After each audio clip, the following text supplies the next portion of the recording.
272 கோடியே 80 லட்சம் ரூபாய் மதிப்பீட்டில் சுமார் 3000 பேருக்கு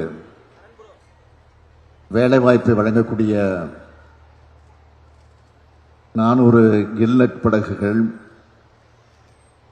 250 ஃபைபர் படகுகள் நிறுத்துகிற வசதியோட 60,000 மீன்களை கையாளக்கூடிய வசதிகளோடு இருக்க இந்த சூறை மீன்பிடி துறைமுகத்தை திறந்து வச்சு உங்க எல்லாரையும் சந்திக்கிறதுல நான் மிகுந்த மகிழ்ச்சி அடைகிறேன், பெருமைப்படுகிறேன். கடின உழைப்பால, தியாகத்தால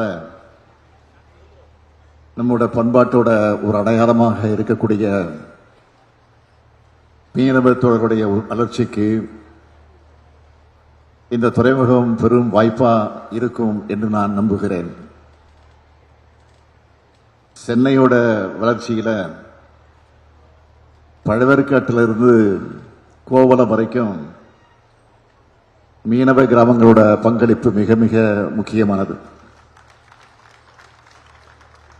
இப்படிப்பட்ட மீனவர்களுடைய நலனையும் வாழ்வாதாரத்தையும் பாதுகாக்கிறது என்பது நம்ம தமிழ் சமுதாயத்தை, பண்பாட்டை காக்கிறதுக்கு சமம். அந்த கடமையை நம்ம திராவிட மாடல் அரசு சிறப்பாக செய்து கொண்டிருக்கிறது. மீனவர்கள் நலனை காக்கிறதோட நம்ம மீனவர்களுடைய பாரம்பரிய மீன்பிடி உரிமைகளை நிலைநாட்டுவதற்கு தேவையான எல்லா நடவடிக்கைகளையும் நாம தொடர்ந்து எடுத்துக் கொண்டிருக்கிறோம். அதனால்தான் கடந்த ஏப்ரல் 2ஆம் நாள் சட்டமன்றத்தில் கச்சத்தீவை மீட்க வேண்டும் என்று தனி தீர்மானத்தை நிறைவேற்றியிருக்கிறோம்.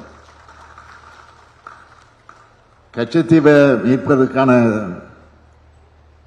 தமிழ்நாட்டோட மீனவர்களுடைய இன்னல்களுக்கு அது நிரந்தர தீர்வாக அமையும். கடந்த 4 ஆண்டுகள்ல 97 நிகழ்வுகள்ல 185 படகுகளும் 1383 மீனவர்களும் இலங்கை கடற்படையால சிறைபிடிக்கப்பட்டிருக்காங்க. சிறைபிடிக்கப்பட்ட மீனவர்களை விடுவிக்கணும், படகுகளை மீட்கணும்னு மாண்புமிகு பாரத பிரதமருக்கும் ஒன்றிய வெளியுறவுத்துறை அமைச்சருக்கும் இதுவரைக்கும் எத்தனை கடிதங்கள் எழுதியிருக்கிறேன் என்று சொன்னால் 76 கடிதங்கள் நான் எழுதியிருக்கிறேன்.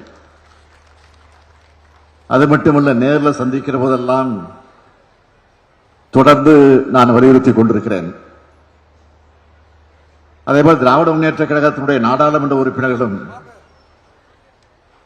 கூட்டணி எம்பிக்களும் நாடாளுமன்றத்தை தொடர்ந்து வலியுறுத்தி கொண்டிருக்கிறாங்க.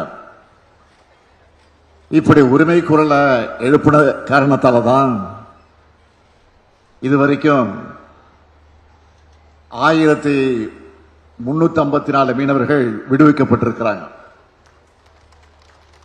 எஞ்சிய 23 மீனவர்களையும் மீட்டு தாயகம் அழைச்சிக்கிட்டு வர்றதற்கான தொடர் நடவடிக்கைகளை நாம எடுத்துக்கிட்டு இருக்கிறோம்.